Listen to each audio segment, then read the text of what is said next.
सूर्य की सुनहरी किरणें पातालपुर नगरी को रोशन कर रही थीं। महल के बड़े बड़े कमरों में हलचल शुरू हो चुकी थी। रानी वैभवता की दासियां उन्हें तैयार कर रही थीं। रानी वैभवता अपने रूप, सौंदर्य और दयालुता के लिए पूरे देश में जानी जाती थीं। उनके पति राजा विक्रमादित्य अपनी बुद्धिमत्ता और न्यायप्रियता के लिए विख्यात थे। उनके 2 पुत्र थे, युवराज ध्रुव और राजकुमार आदित्य। ध्रुव अपने नाम की तरह ही शांत और विनम्र स्वभाव के थे। पढ़ाई लिखाई में उनका मन लगता था और वे महल के शिष्टाचार को बखूबी निभाते थे। वहीं राजकुमार आदित्य बिल्कुल अलग थे। वह जिज्ञासु और तेजस्वी थे। उनके अंदर रोमांच की ज्वाला हमेशा जलती रहती थी।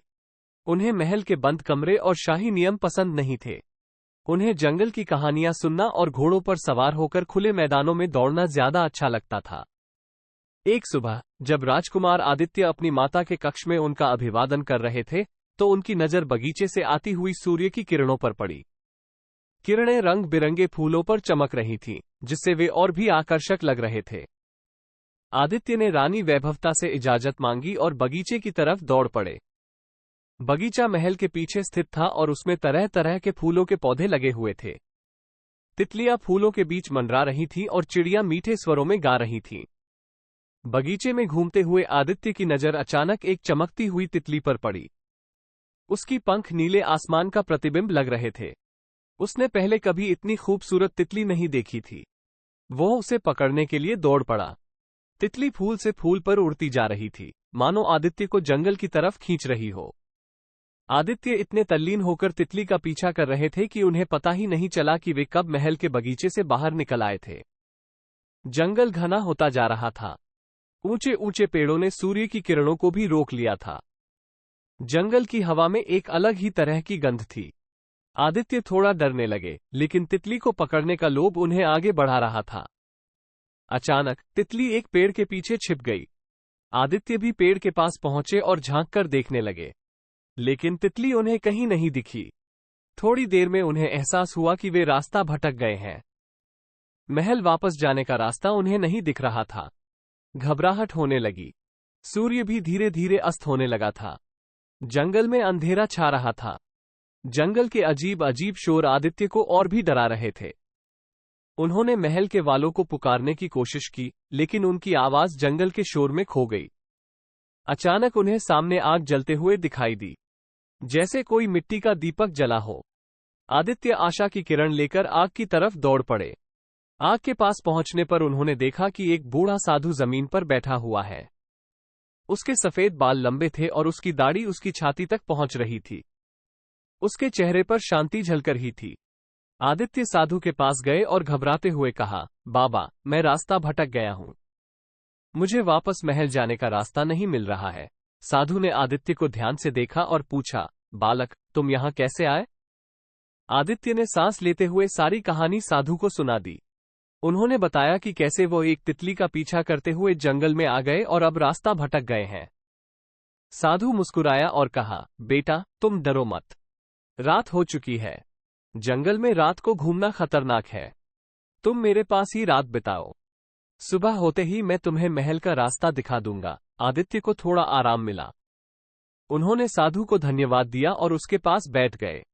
साधु ने आदित्य को जंगल के रहस्य बताए। उन्होंने बताया कि जंगल में कई तरह के पेड़ पौधे होते हैं, जिनमें से कुछ औषधीय होते हैं। उन्होंने जंगली जानवरों के बारे में भी बताया।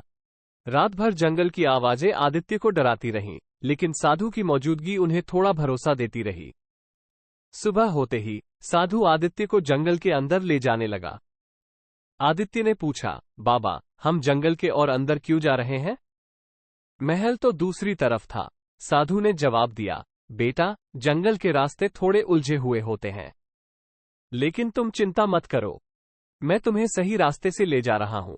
चलते समय आदित्य ने देखा कि जंगल में 4 बाघों का एक झुंड शिकार की तलाश में घूम रहा है। बाघों की दहाड़ सुनकर आदित्य कांप उठे।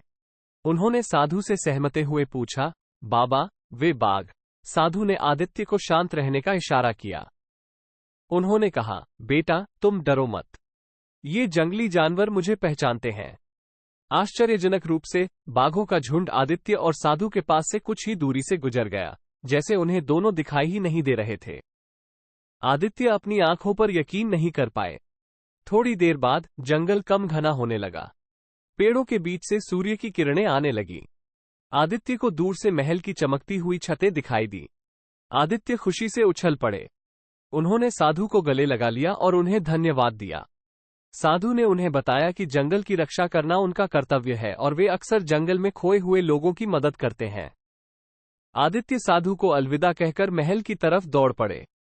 दूर से ही उन्होंने देखा कि महल के बाहर काफी हलचल है। सैनिक घोड़ों पर सवार होकर इधर उधर दौड़ रहे हैं और कुछ लोग जंगल की तरफ जा रहे हैं। पता चला कि राजकुमार आदित्य के जंगल में खो जाने की खबर सुनकर पूरे राज्य में उनकी खोज शुरू हो गई थी। महल के सैनिक और राज्य के लोग जंगल में उनकी तलाश कर रहे थे। आदित्य को देखते ही सब खुशी से झूम उठे। राजा विक्रमादित्य और रानी वैभवता अपने बेटे को गले लगाकर रो पड़े। वे उसे सुरक्षित देखकर राहत की सांस लेते रहे। आदित्य ने उन्हें जंगल में साधु से मुलाकात की कहानी सुनाई। राजा और रानी हैरान रह गए। उन्होंने पूछा कि क्या वो साधु को दोबारा दिखा सकता है, लेकिन आदित्य ने उन्हें बताया कि साधु गायब हो गया था। जैसे ही आदित्य ने जंगल से निकलकर महल की तरफ देखा था, साधु अचानक लुप्त हो गया था। राजा विक्रमादित्य को लगा कि शायद वो कोई संत या सिद्ध पुरुष थे।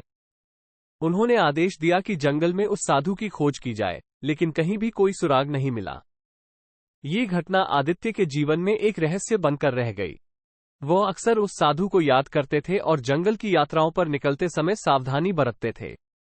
कुछ समय बाद पातालपुर नगरी के पड़ोसी राज्य सिंहपुर पर एक क्रूर राजा दमन का राज चलता था।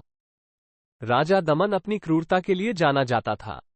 वह अपने राज्य की प्रजा पर अत्याचार करता था और युद्ध करके दूसरे राज्यों को जीतने का सपना देखता था। एक दिन राजा दमन ने पातालपुर नगरी पर हमला करने का फैसला किया। उसने अपनी विशाल सेना के साथ पातालपुर की सीमा पर डेरा डाल दिया। पातालपुर की सेना संख्या में कम थी, लेकिन राजा विक्रमादित्य एक महान योद्धा थे। युद्ध छिड़ गया। दोनों तरफ से तीरों की बौछार होने लगी। तलवारों की खनक पूरे युद्ध क्षेत्र में गूंजने लगी।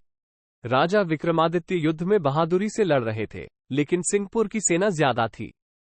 धीरे धीरे पातालपुर की सेना कमजोर पड़ने लगी।